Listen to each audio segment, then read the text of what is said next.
জাতীয় সংসদে পাশ হল গাজীপুর উন্নয়ন কর্তৃপক্ষ বিল। উন্নয়ন বাধাগ্রস্ত হবে অভিযোগ বিরোধীদের।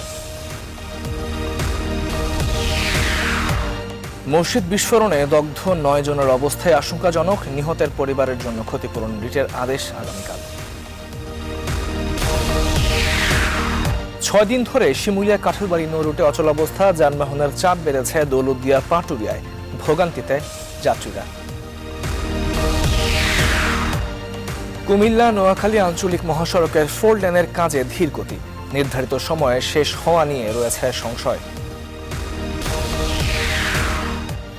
করোনার নেতিবাচক প্রভাবের বিপাকে খুলনার 50,000 ক্ষুদ্র ব্যবসায়ী। ঘুরে দাঁড়াতে সরকারি প্রণোদনার দাবি।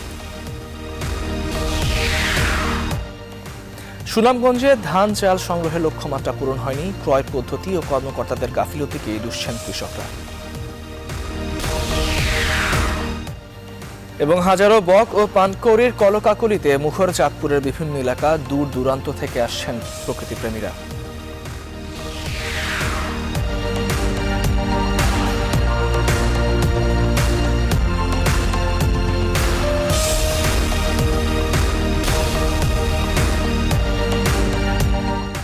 রেইনবো অলরাউন্ডার এক্সটেরিয়র পেইন্ট, বাংলাদেশের আবহাওয়া উপযোগী একমাত্র পেইন্ট। দর্শক সবাইকে আমন্ত্রণ নিউজ 24 দেশ সংবাদে। আপনাদের সঙ্গে আছি আমি তামিমুর রহমান তন্ময়। এতক্ষণ দেখছিলেন সংবাদ শিরোনাম, এবার যাচ্ছি পুরো সংবাদে। জাতীয় সংসদে পাশ হল গাজীপুর উন্নয়ন কর্তৃপক্ষ বিল 2020। স্থায়ী কমিটির সুপারিশ ক্রমে বিলটি সংসদে উত্থাপন করেন গৃহায়ন ও গণপূর্ত প্রতিমন্ত্রী শরীফ আহমেদ। বিলটির পক্ষে বিপক্ষে চলে লম্বা আলোচনা। বিরোধী দলীয় সদস্যরা অভিযোগ করেন এতে গাজীপুর সিটি কর্পোরেশনের কর্তৃত্ব ক্ষুণ্ণ হবে। তবে সরকার দলীয় সদস্যরা বিলের পক্ষে যুক্তি তুলে ধরে বলেন, একটি পরিচ্ছন্ন ও পর্যটন নগরী হিসেবে গাজীপুরকে গড়ে তুলতে এর কোনো বিকল্প নেই। সুলতান আহমেদ জানাচ্ছেন বিস্তারিত। রাজধানী ঢাকার নিকটবর্তী 2 সিটি কর্পোরেশনের একটি গাজীপুর সিটি কর্পোরেশন। আয়তনে দেশের সবচেয়ে বড় সিটি কর্পোরেশন এটি। 2013 সালে টঙ্গী ও গাজীপুর পৌর এলাকা নিয়ে গঠিত হয় প্রায় 330 বর্গ কিলোমিটার আয়তনের এই সিটি কর্পোরেশন। সবশেষ 2018 সালের নির্বাচনে যেখানে মেয়র হিসেবে নির্বাচিত হন মোহাম্মদ জাহাঙ্গীর আলম। মাননীয় গৃহায়ন ও গণপূর্ত প্রতিমন্ত্রী জনাব গাজীপুর ও আশপাশের এলাকা নিয়ে একটি সুপরিকল্পিত নগরী গড়ে তুলতে এবার করা হচ্ছে গাজীপুর উন্নয়ন কর্তৃপক্ষ। জাতীয় সংসদে মঙ্গলবার গৃহায়ন ও গণপূর্ত প্রতিমন্ত্রী এ সংক্রান্ত বিলের প্রস্তাব তুলে ধরেন। গাজীপুর উন্নয়ন কর্তৃপক্ষ আইন প্রস্তাবিত বিলের বিপক্ষে এ সময় যুক্তি তুলে ধরেন বিরোধী দলীয় কয়েকজন সংসদ সদস্য। বলেন, এতে সরকারি অর্থের অপচয় হবে, তৈরি হবে সিটি কর্পোরেশনের সঙ্গে বিরোধ। এই বিল পাস হবার পরে দেখা যাবে যে ওখানে উন্নয়নের নামে যত্রতত্র রাস্তাঘাট কেটে যে যেমনি পারে ইচ্ছা মতন কাজ করতেছে। গণতন্ত্র চায় সকল পর্যায়ে নির্বাচিত জনপ্রতিনিধিদের দিয়ে জনগণের সেবা নিশ্চিত করা হোক, অথচ এই রাষ্ট্রে যা ঘটছে তা সেটা সম্পূর্ণ উল্টা। যদি এতগুলো আইন তো আলাদা আলাদা করার দরকার নেই, এতে মাননীয় স্পিকার সমন্বয়ের অভাব হবে। তবে উল্টো যুক্তি তুলে ধরেন গৃহায়ন প্রতিমন্ত্রী। বলেন, পরিকল্পিত পর্যটন নগরী হিসেবে গড়ে তুলতে উন্নয়ন কর্তৃপক্ষের প্রয়োজন রয়েছে। মাননীয় সংসদ সদস্যগণ কর্তৃক যে সংশোধনী প্রস্তাবগুলো আনা হয়েছে তাতে বিলের গুণগত কোনো পরিবর্তন হবে বলে আমি মনে করি না। অতএব মাননীয় সংসদ সদস্যের সংশোধনী প্রস্তাবগুলো গ্রহণ করতে পারছি না বলে আমি আন্তরিকভাবে দুঃখিত। শেষ পর্যন্ত বেশিরভাগ সংসদ সদস্যের সম্মতিক্রমে পাশ হয় গাজীপুর উন্নয়ন কর্তৃপক্ষ বিল 2020। যারা এই প্রস্তাবের পক্ষে আছেন তারা হা বুঝুন। সুলতান আহমেদ, নিউজ 24, ঢাকা। তারা না বুঝুন। নারায়ণগঞ্জে মসজিদের বিস্ফোরণের এখনো পর্যন্ত 27 জনের মৃত্যু হয়েছে। হাসপাতালে আইসিইউতে থাকা 9 জনের অবস্থা আশঙ্কাজনক বলে জানিয়েছেন চিকিৎসকরা। প্রত্যেকের শ্বাসনালী পুড়ে গেছে, তবে তাদের বাঁচাতে সর্বোচ্চ চেষ্টা চলছে বলেও জানান তারা। এদিকে বিস্ফোরণের ঘটনার কারণ অনুসন্ধানে গ্যাস লাইনের পাইপে লিকেজ আছে কি না তা খতিয়ে দেখতে দ্বিতীয় দিনের মতো খোঁড়াখুড়ি চলছে। এর আগে সোমবার মসজিদের উত্তর পাশের পয়েন্টে 2টি লিকেজ খুঁজে পায় তিতাস গ্যাসের তদন্ত কমিটি। গত শুক্রবার মসজিদে বিস্ফোরণের পর শুরুতে এসি বিস্ফোরণের কথা বলা হলেও গ্যাস পাইপের লিকেজ থেকে গ্যাস জমে এই বিস্ফোরণের ঘটনা ঘটে বলে জানান এলাকাবাসী ও ফায়ার সার্ভিস কর্মকর্তারা। এই ঘটনায় 4টি তদন্ত কমিটি গঠন করা হয়েছে।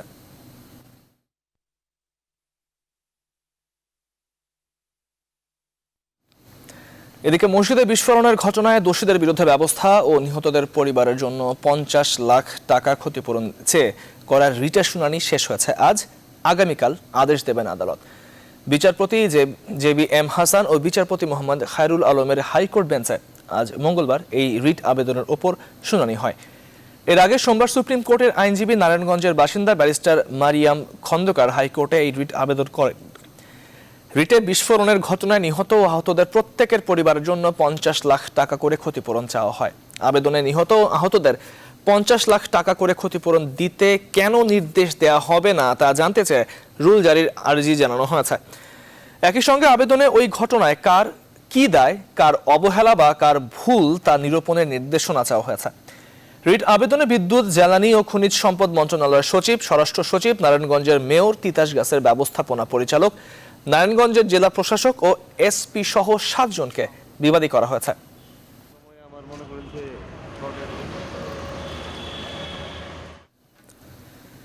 দিনাজপুরের ঘোড়াঘাটের ইউএনও ওয়াহিদা খানমের ওপর হামলার প্রতিবাদে বিভিন্ন স্থানে মানববন্ধন কর্মসূচি পালন করা হয়েছে। ঘোড়াঘাট উপজেলা পরিষদের সামনে দুপুর 12টা থেকে 1টা পর্যন্ত ঘণ্টাব্যাপী মানববন্ধন কর্মসূচি পালন করে স্কাউটের স্থানীয় শিক্ষক-শিক্ষার্থীরা। ব্যবসায়ী সমিতির আয়োজনে আজাদ মোড় নামক স্থানে একই সময়ে আরও একটি মানববন্ধন অনুষ্ঠিত হয়। একই সময়ে সকালে নিমতলা মোড়ে মানববন্ধনের আয়োজন করে ফুলবাড়ি প্রেস ক্লাবের সাংবাদিকরা। এদিকে ওয়াহিদা খানম ও তার বাবার ওপর সন্ত্রাসী মামলার বিচারের দাবিতে পিরোজপুরে মানববন্ধন করেছে বিভিন্ন শ্রেণী পেশার মানুষ।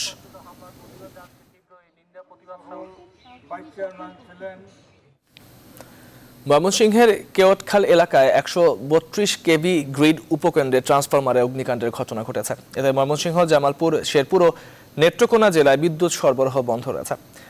ময়মনসিংহের ফায়ার সার্ভিস ও সিভিল ডিফেন্সের উপপরিচালক আবু হোসেন জানান, দুপুর 1:15টার দিকে উপকেন্দ্রের 133 কেভি একটি শর্ট সার্কিট থেকে আগুনের সূত্রপাত হয়। এরপর মার্শাল বক্স হয়ে একটি ট্রান্সফরমারে আগুন লাগে। পরে ফায়ার সার্ভিসের 2টি ইউনিট প্রায় 1 ঘন্টার চেষ্টায় আগুন নিয়ন্ত্রণে আনে।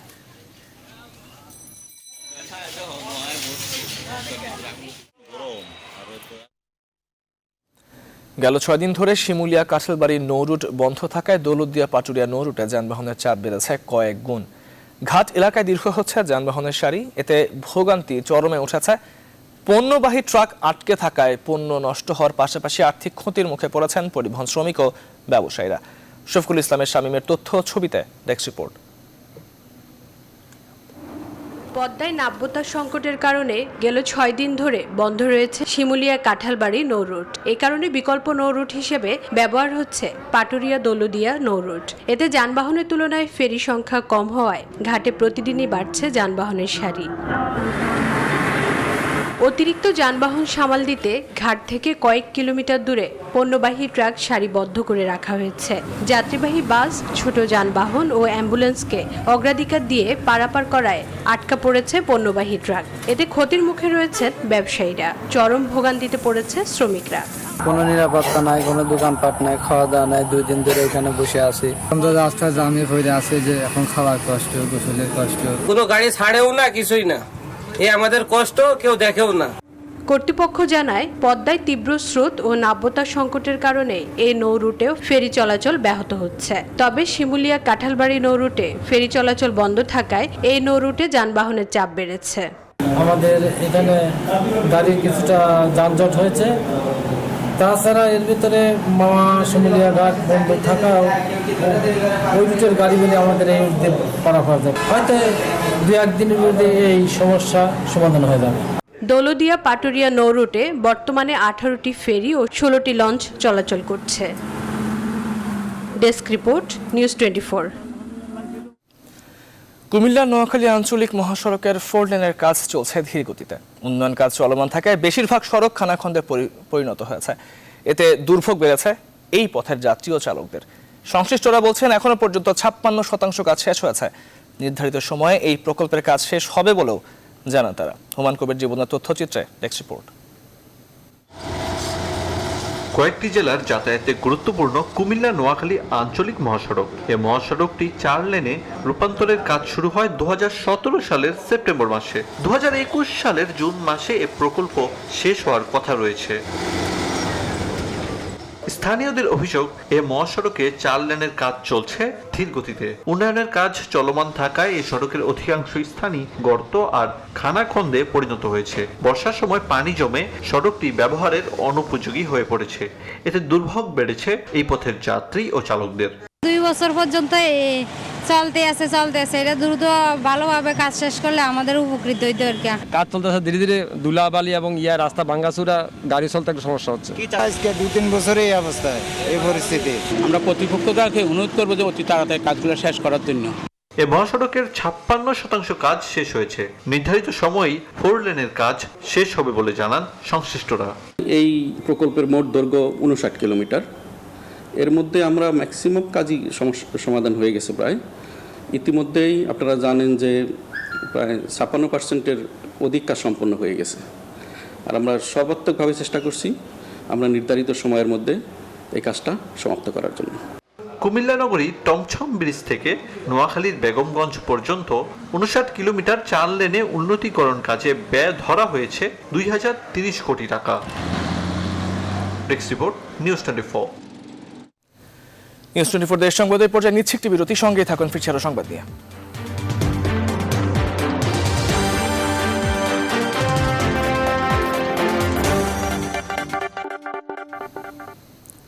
বিরতির পর স্বাগত আরেকবার, আপনারা দেখছেন নিউজ 24 দেশ সংবাদ। 2 মাস পর ফের বাড়ছে উত্তরাঞ্চলে তিস্তা নদীর পানি। ভারত গজলডোবা ব্যারাজের সবকটি গেট খুলে দেয় এই অবস্থার সৃষ্টি হয়েছে বলে জানিয়েছে পানি উন্নয়ন বোর্ড কর্তৃপক্ষ। গেল 24 ঘন্টায় তিস্তার ডালিয়া ব্যারেজ পয়েন্টে পানি বৃদ্ধি পেয়েছে 15 সেন্টিমিটার, যা এখন বিপদসীমার 10 সেন্টিমিটার নিচে রয়েছে। সন্ধ্যা নাগাদে পানি আরও 20 সেন্টিমিটার পর্যন্ত বৃদ্ধি হতে পারে বলে জানিয়েছে সংশ্লিষ্টরা। আবারও পানি বৃদ্ধির ফলে ভাঙন ও ফসল ক্ষতির আশঙ্কা করছেন নদীর তীরবর্তী মানুষ। চট্টগ্রাম জেলা প্রশাসনের অব্যাহত অভিযানে কিছুটা নিয়ন্ত্রণে এসেছে পেঁয়াজের বাজার। খাতুনগঞ্জে প্রতি কেজি পেঁয়াজ এখন বিক্রি হচ্ছে 30 থেকে 32 টাকায়, যা গত সপ্তাহের চেয়ে 10 টাকা কম। তবে পেঁয়াজের দাম নিয়ন্ত্রণে শুধু খাতুনগঞ্জে অভিযান চালানো নিয়ে প্রশ্ন তুলেছেন ব্যবসায়ীরা। যেসব স্থলবন্দর দিয়ে পেঁয়াজ আমদানি হয় সেখানেও নজরদারি বাড়ানোর দাবি তাদের। সেই সঙ্গে ভারত নির্ভরতা কাটিয়ে পেঁয়াজের বিকল্প বাজার খোঁজার পরামর্শ দিয়েছেন তারা। নয়ন বড়জয়ের পাঠানো তথ্য ছবিতে ডেস্ক রিপোর্ট। পেঁয়াজের দাম নিয়ে কারসাজির অভিযোগে রবিবার খাতুনগঞ্জে অভিযান চালায় জেলা প্রশাসনের ভ্রাম্যমাণ আদালত। অভিযানে অতিরিক্ত মূল্যে পেঁয়াজ বিক্রি ও মূল্য তালিকা না থাকায় জরিমানা করা হয় অন্তত 10 ব্যবসায়ীকে। প্রতিবাদে আধাবেলা পেঁয়াজ বিক্রি বন্ধ রাখেন আড়তদাররা। যদিও বিকেলেই ভিন্ন চিত্রের দেখা মেলে খাতুনগঞ্জে। 10 টাকা কমে কেজি প্রতি পেঁয়াজ বিক্রি হচ্ছে 34 থেকে 35 টাকায়। কমতির দিকে চীন থেকে আমদানি করা আদার দামও। উপরে 35 টাকা, নিচে 33-34 এরকম বাজার আছে। এখন হঠাৎ যখন কমছে এখানে কম গেছে। 200 টাকা ছিল, কালকে পরশু দিন ছিল 200 টাকা, আজকে কিন্তু 90 থেকে 95 থেকে 190 টাকা। ভারত থেকে আমদানিকৃত পেঁয়াজ আসে দেশের স্থলবন্দর দিয়ে। সেই বন্দরগুলোতে অভিযান না চালিয়ে শুধু খাতুনগঞ্জে অভিযান চালানো নিয়ে প্রশ্ন তুলেছেন ব্যবসায়ীরা। যখন কোনো জিনিসের দাম বেড়ে যায় সেটা আন্তর্জাতিক বাজারে যখন বাড়ে সেটার প্রভাব কিন্তু এই আন্তর্জাতিক বাজারের এই অংশ এখানেও কিন্তু পড়ে যায়। কিন্তু সেটা প্রশাসনিক যারা জেলা প্রশাসন যারা এখানে ম্যাজিস্ট্রেটরা আসে তাদের কিন্তু এই বিষয়ে জানা উচিত। ব্যবসায়ীদের সাথে বসে কেন বাড়তেছে বা কেন বাড়বে ওটা নিয়ে আলাপ আলোচনার মাধ্যমে শেষ করা উচিত। ভারত নির্ভর কমাতে হবে। সেটি যখন ভারত পেঁয়াজ দেয় নেই, দাম বেড়ে গিয়েছে, ভারত পেঁয়াজ দিয়েছে, দাম কমে গিয়েছে। আমাদেরকে বিকল্প বাজার খুঁজতে হবে। যেমন ধরো আমরা বিগত দিনে আমরা যখন বাজার বেড়েছিল তখন বিকল্প হিসেবে আমরা মায়ানমারকে পছন্দ করেছি।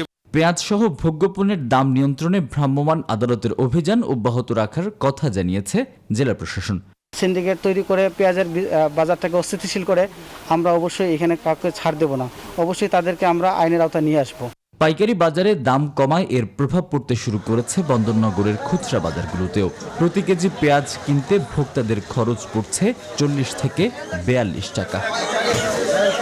Desk report, news 24। দর্শক, দক্ষিণ এশিয়ার জন্য global centre on adaptation GCA Bangladesh আঞ্চলিক কার্যালয়ে আনুষ্ঠানিক উদ্বোধন অনুষ্ঠান চলছে। ভার্চুয়াল প্ল্যাটফর্মে GCA উদ্বোধন করবেন প্রধানমন্ত্রী শেখ হাসিনা।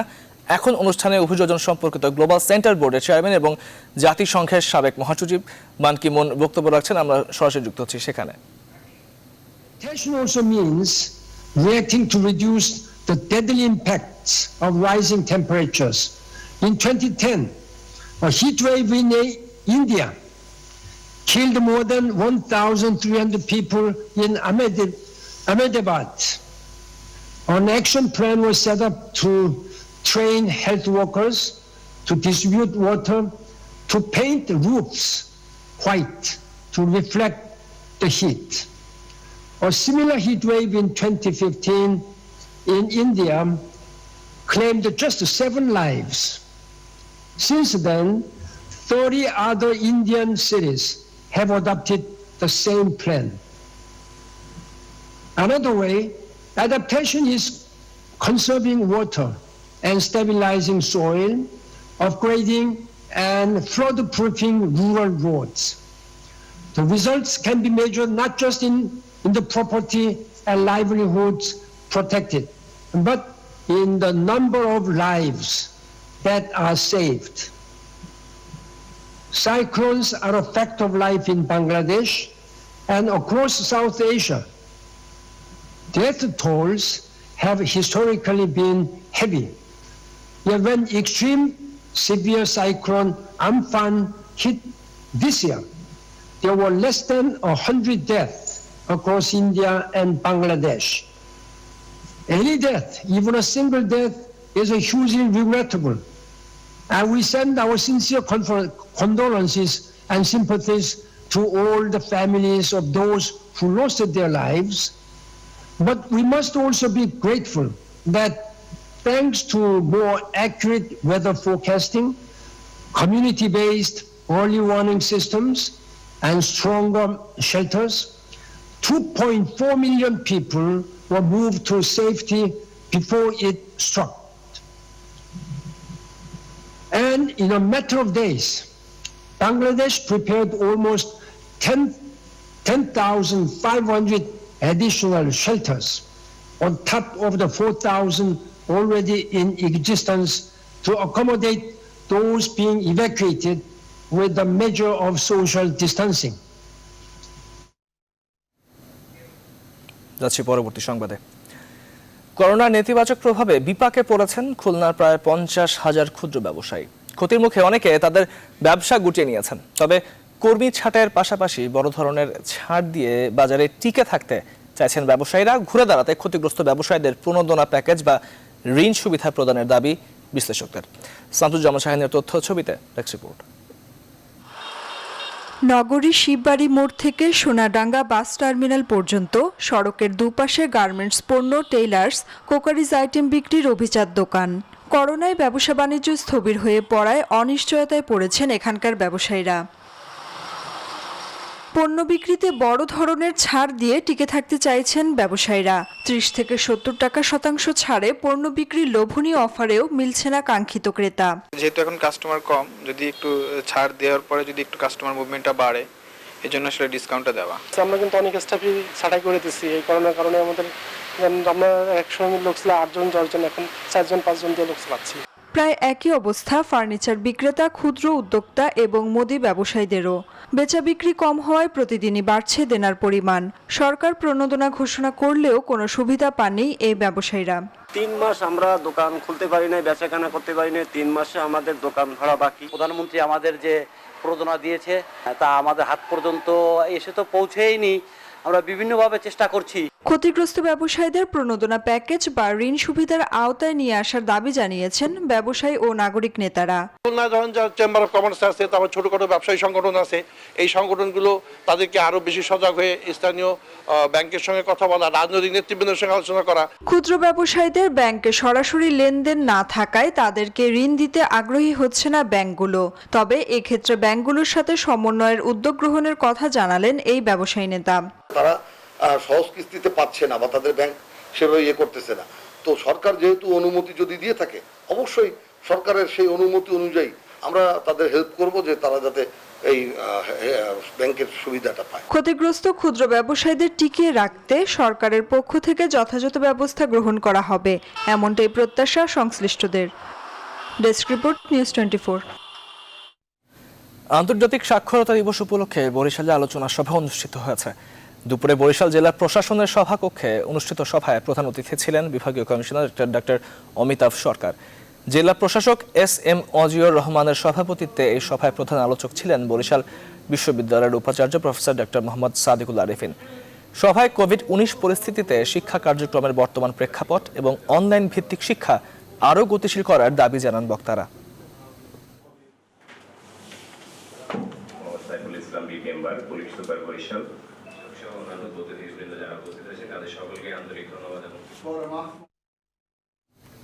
দর্শক, সংবাদের রিপোর্ট জানিয়েছে আরো একটি বিরতি, সঙ্গেই থাকুন।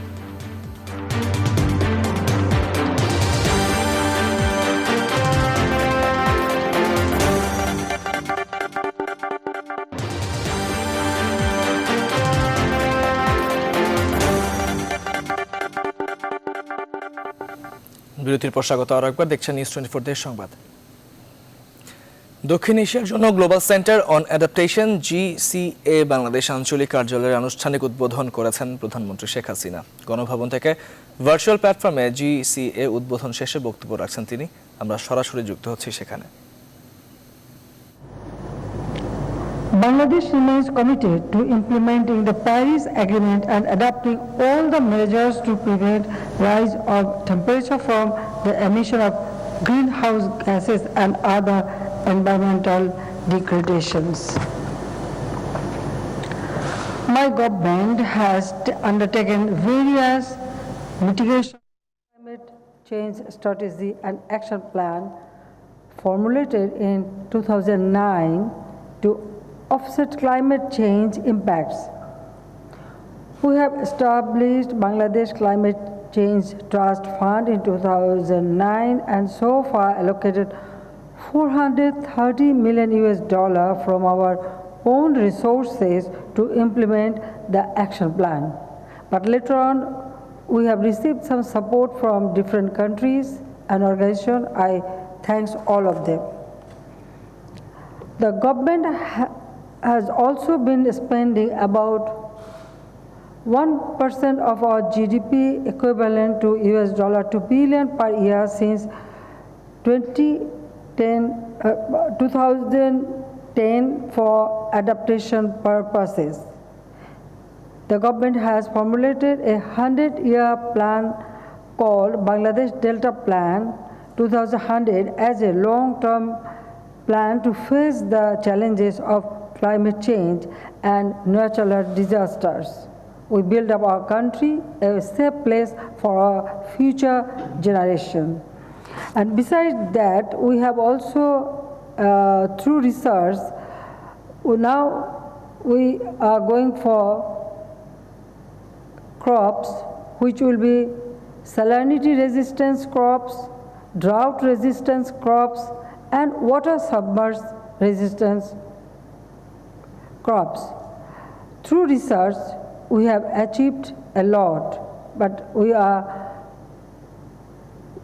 doing our research so that our people, at least they should be safe for their food security.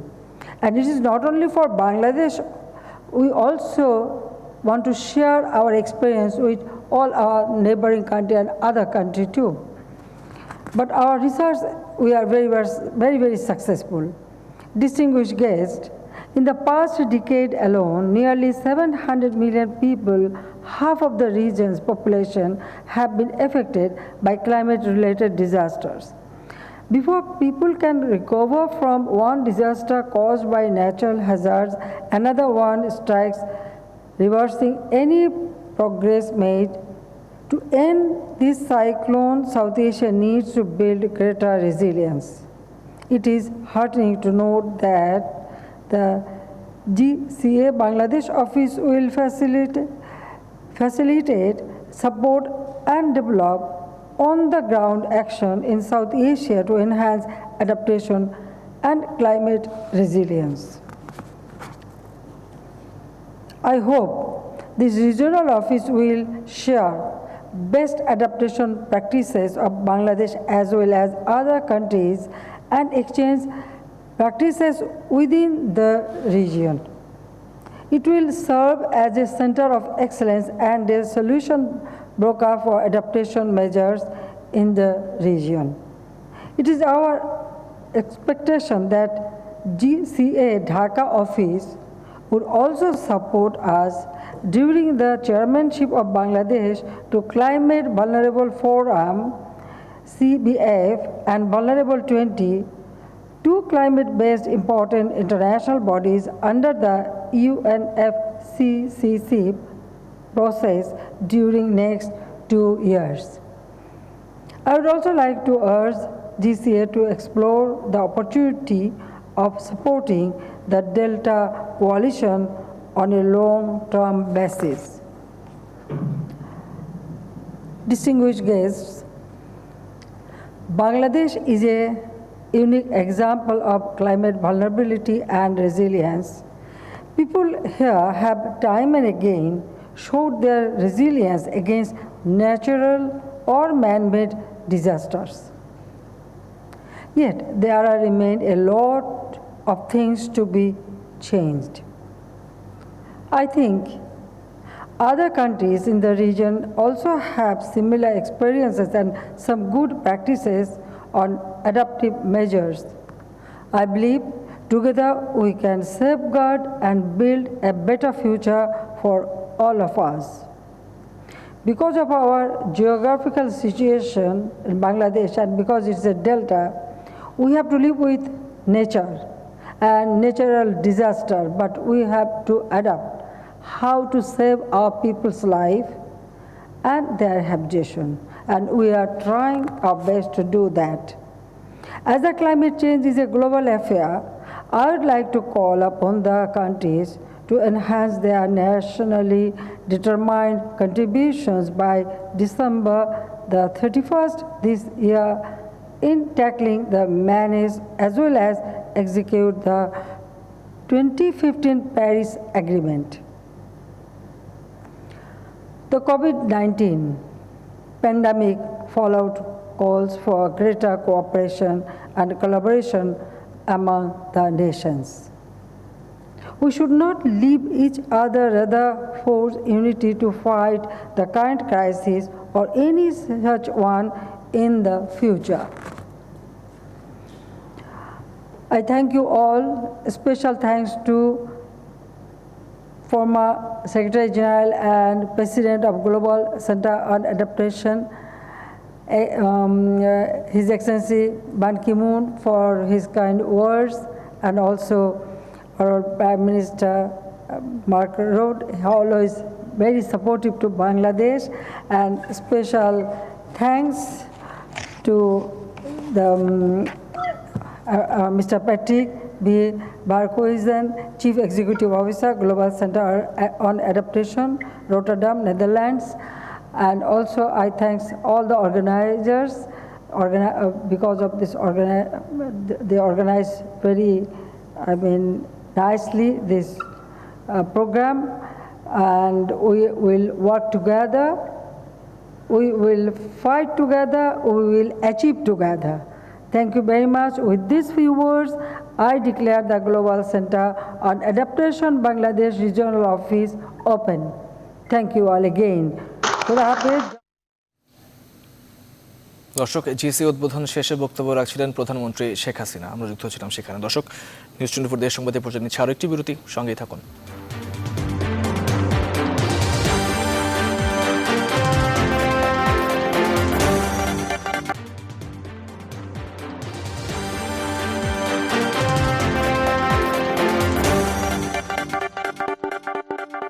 স্বাগত আরো একবার, দেখছেন নিউজ 24 দেশ সংবাদ। শহরের বুকে এক টুকরো অরণ্য, তাতে হাজারো বক ও পানকড়ির বসবাস। দিনভর পাখির উড়াউড়ি ও কলকাকুলিতে মুখরিত থাকে পুরো এলাকা। চাঁদপুর শহরের জেলা প্রশাসকের ডাকবাংলো ও প্রেস ক্লাব এলাকায় সারা বছরই দেখা মেলে এমন দৃশ্যের।